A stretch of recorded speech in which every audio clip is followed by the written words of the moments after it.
Major की बेटी को भूमाफिया कर रहे थे परेशान, योगी ने 24 घंटे के भीतर कर दिया इलाज। योगी ने कहा था कोई भी माफिया हो मिट्टी में मिला देंगे। आज पूरी दुनिया ने देखा योगी का इंसाफ। बार बार 2027 में मुख्यमंत्री बनने के सपने देखने वाले अखिलेश यादव आज बहुत दुखी हैं, क्योंकि आज योगी ने जो किया उसके बाद अखिलेश यादव का मुख्यमंत्री बनने का सपना कहीं ना कहीं चकनाचूर हो गया है। जहां कल सारी दुनिया नए साल का जश्न मना रही थी, वहीं योगी आदित्यनाथ ने 24 घंटे के अंदर मेजर की बेटी को इंसाफ दिला दिया। वहीं दूसरी तरफ पूरा यूपी नए साल में भगवामय हो गया था।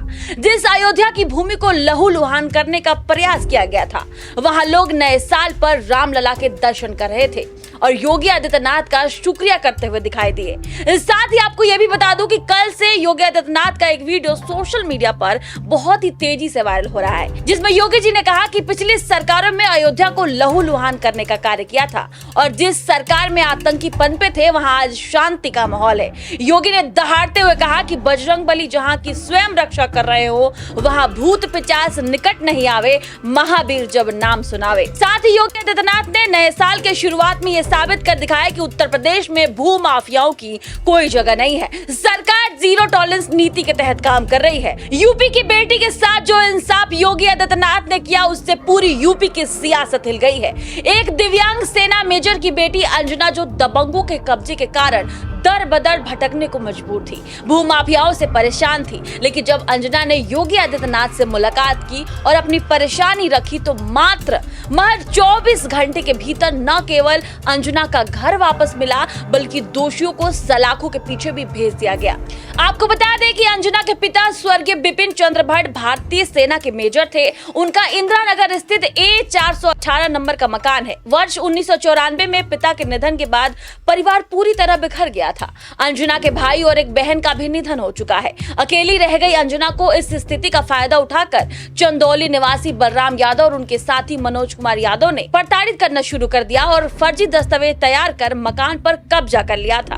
लगातार मानसिक प्रताड़ना के चलते अंजना स्किज़ोफ्रेनिया के शिकार हो गई थी। वर्ष 2016 में वह एक रिहैब सेंटर में इलाजरत है। जब उन्हें अपने मकान पर कब्जे की जानकारी मिली तो उन्होंने स्थानीय थाने में प्रार्थना पत्र दिया, लेकिन कार्रवाई में देरी हो रही थी। आखिरकार बुधवार को अंजना मुख्यमंत्री योगी आदित्यनाथ से मिली और अपनी पीड़ा बताई। मुख्यमंत्री ने मामले को गंभीरता से लेते हुए तत्काल कार्रवाई के निर्देश दिए। सीएम के निर्देश मिलते ही प्रशासन और पुलिस हरकत में आई। जांच के बाद गुरुवार दोपहर से पहले ही अंजना को उसके मकान पर कब्जा दिला दिया गया। पुलिस ने आरोपी बलराम यादव और मनोज यादव को गिरफ्तार कर लिया है। एसपी गाजीपुर विक्रम सिंह ने बताया है कि दोनों आरोपियों पर फर्जी दस्तावेजों के आधार पर कब्जा करने का आरोप है और उनके खिलाफ सख्त कार्रवाई की जा रही है। जब पीड़िता अंजना को उसका घर मिला तो अंजना रोते हुए भावुक होकर बोली कि थैंक यू योगी अंकल। अपने घर में प्रवेश करते ही अंजना भावुक हो गई। वो हर कमरे में गई, दीवारों को छुआ, नारियल तोड़ा और दीप प्रज्वलित किया।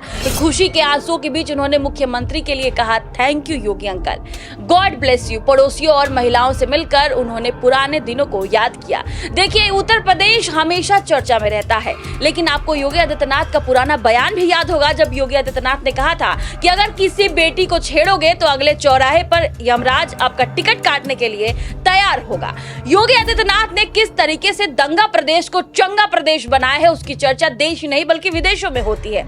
लेकिन जो 2026 की शुरुआत में योगी आदित्यनाथ ने एक बेटी के साथ इंसाफ किया है, इसको लेकर पूरी दुनिया में इसकी चर्चा हो रही है। ये बात योगी आदित्यनाथ ने फिर से साबित कर दिया कि उत्तर प्रदेश में भू माफियाओं की कोई जगह नहीं है। आपको क्या लगता है? अपनी राय कमेंट सेक्शन में जरूर बताएं।